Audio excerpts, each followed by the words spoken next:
Combien ça peut te coûter exactement pour entrer dans une maison que tu pourras considérer comme la tienne ici aux États-Unis? Déjà, est-ce que tu as un Social Security Number ou tu ajoutes un ITIN?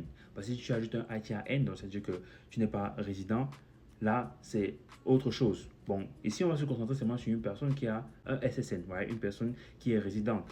Alors, disons par exemple qu'il y a une maison de 400 000. On va juste prendre un nombre au pif. Tu vas prendre un FHA loan. En fait, ça dépend vraiment de ton crédit. Mais si tu as, disons, 580 à peut-être 620 comme ça, tu pourras avoir FHA loan. Ok, FHA loan, c'est le plus connu. Avec le FHA, tu devras déposer 3,5% du prix total de la maison. Donc, on a les 400 000 là. On va juste faire x 3,5 divisé par 100. Donc, ça veut dire que ça nous fait 14 000 dollars. Ce n'est pas tout. Certains oublient souvent closing cost. Closing cost, ça concerne tous les frais à payer à la signature. Inspection, taxes, avocat, etc. So let's get back to the calculator. Retournons sur la calculatrice. So, as we seen, comme on a déjà vu, on avait les 14 000 déjà. Closing cost, ça peut souvent varier entre 2, 3, souvent même 5% du prix de la maison, n'est-ce pas? Donc, cette fois, on va juste rester dans les 2%. Donc, on a les 400 000 là, on va juste faire x2. Voilà, divisé par 100, on a 8 000 closing cost. Donc 8 000 plus les 14 000 qu'on avait déjà, et on se retrouve avec 22 000.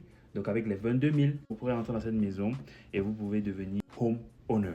Éventuellement, il peut y avoir d'autres tracas, votre situation peut être vraiment différente. Mais tout ça même, pour moi, n'est que le début. Alors ensuite, quelle est ta stratégie? Quel est ton plan d'entrée, ton plan de sortie? Est-ce que tu vas utiliser cette maison comme levier ou pour toi, avoir une maison ici aux États-Unis, c'est le Graal, comme pour beaucoup d'autres Africains francophones? Bon, je tiens à préciser que même dans l'histoire, ils n'ont jamais réussi à trouver le Graal là, donc ça craint. Plutôt acheter une maison ici pour y vivre, c'est le Graal ultime. Je pense que tu as perdu ton temps, n'est-ce pas? Tu ne devais même pas visionner la vidéo jusqu'à ce niveau. Mais si toi, tu es une personne qui veut utiliser ça comme levier, on a un guide qui s'appelle Smart House, en français, maison intelligente. Alors dans ce guide, on te donne les outils pour t'éveiller et te montrer comment est-ce que tu peux utiliser ton achat comme levier. Si tu es intéressé, mets Smart House en commentaire. Je peux aussi cliquer sur le lien dans ma bio pour passer directement à l'achat. Tu verras le guide maison intelligente et après avoir payé, tu pourras télécharger directement ou tu recevras ça directement dans tes emails. Si ton achat est imminent et tu as besoin d'une consultation parce que tu ne sais même pas vraiment ce que tu es en train de faire, vraiment je te conseille de mettre call en commentaire pour réserver un appel avec moi. Je vais t'éclairer.